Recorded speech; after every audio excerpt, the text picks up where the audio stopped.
नमस्कार दोस्तों, तो आपके अपने चैनल ड्रीम टारगेट में आपका स्वागत है। तो आज हम देखने वाले हैं अवतल दर्पण में बनने वाला प्रतिबिंब। जैसे देखिए, अवतल दर्पण यानी अवतल दर्पण को हम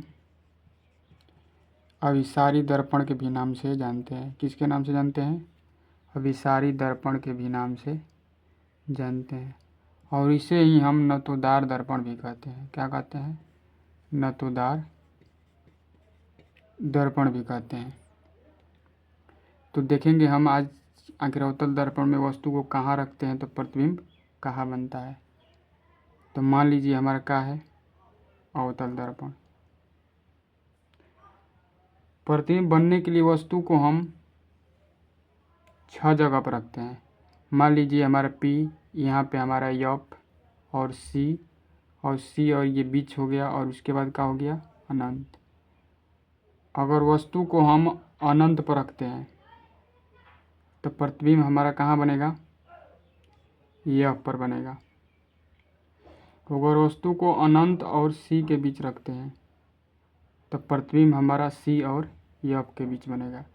यानी जैसे देखिए, मान लीजिए अनंत पर वस्तु है, जैसे ही एक कदम वस्तु को आगे रखे वैसे ही प्रतिबिंब एक कदम किधर आ गया, पीछे आ गया।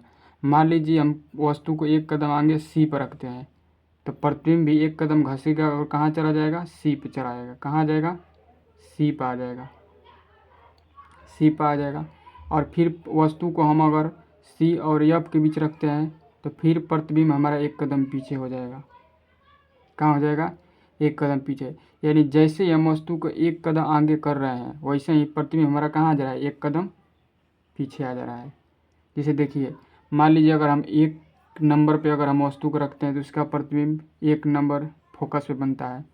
अगर 2 नंबर वस्तु को रखते हैं तो प्रतिबिंब हमारा 2 नंबर पे बन रहा है। अगर वस्तु को 3 नंबर रख रहे हैं तो वस्तु हमारा प्रतिबिंब कहाँ बना है, 3 नंबर। अगर वस्तु को 4 नंबर रखते हैं तो प्रतिबिंब हमारा 4 नंबर पे बनता है। अगर वस्तु को 5 नंबर रखते हैं तो हमारा प्रतिबिंब भी कहाँ बनता है, 5 नंबर पे। अगर वस्तु को हम 6 नंबर पर रखते हैं तो प्रतिबिंब हमारा दर्पण के कहाँ बनेगा, पीछे। जैसे देखिए, अगर ये देखिए, मान लीजिए ये वस्तु से क्या है, छोटा है, तो कैसा प्रतिबिंब बनेगा, छोटा प्रतिबिंब। ये वस्तु के बराबर है तो बराबर प्रतिबिंब। और ये वस्तु से क्या है, बड़ा, तो क्या बनेगा, बड़ा प्रतिबिंब। अवतल दर्पण के आगे जितना प्रतिबिंब बनेगा सब के सब का होगा, वास्तविक। अगर ये वास्तविक है तो उल्टा होगा। और जैसे ही दर्पण के प्रतिबिंब पीछे बनता है उसको हम क्या कहते हैं, काल्पनिक प्रतिबिंब। और काल्पनिक प्रतिबिंब कैसा होता है, सीधा होता है। और ये कैसा प्रतिबिंब बनेगा, तो बड़ा प्रतिबिंब बनेगा, जिसको हम आसानी तरीके से एकदम याद कर सकते हैं। अगर वस्तु अनंत पर है तो प्रतिबिंब कहाँ बनेगा, F पर बनेगा। अगर वस्तु अनंत और C के बीच पे है तो वस्तु हमारा F और C के बीच बनेगा। अगर वस्तु को C पर रखते हैं तो प्रतिबिंब हमारा C पर ही बनेगा। अगर वस्तु को C और F के बीच रखते हैं तो प्रतिबिंब हमारा C और अनंत के बीच बनेगा।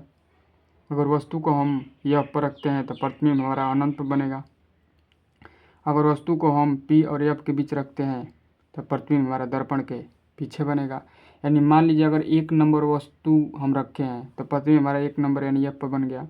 जैसे ही वस्तु को हम एक कदम आगे बढ़ा रहे हैं वैसे वैसे हमारा प्रतिबिंब भी एक कदम कहाँ आ रहा है, पीछे आ रहा है। जैसे 1 कदम अगर वस्तु है तो 1 नंबर पे हमारा क्या है, प्रतिबिंब है। 2 नंबर पे वस्तु, 2 नंबर पे प्रतिबिंब। 3 नंबर वस्तु, 3 नंबर प्रतिबिंब। 4 नंबर वस्तु, 4 नंबर प्रतिबिंब। 5 नंबर वस्तु, 5 नंबर। 6 नंबर यानी 6 नंबर। तो हम जिसको हम आसानी से एकदम याद कर सकते हैं कि आखिर प्रतिबिंब को कहाँ रखेंगे तो उसका प्रतिबिंब कहाँ बनेगा। तो आप वीडियो को 1 से 2 बार ज़रूर देखिएगा और आप, उम्मीद है, बहुत ही अच्छे तरीके से समझ जाएंगे।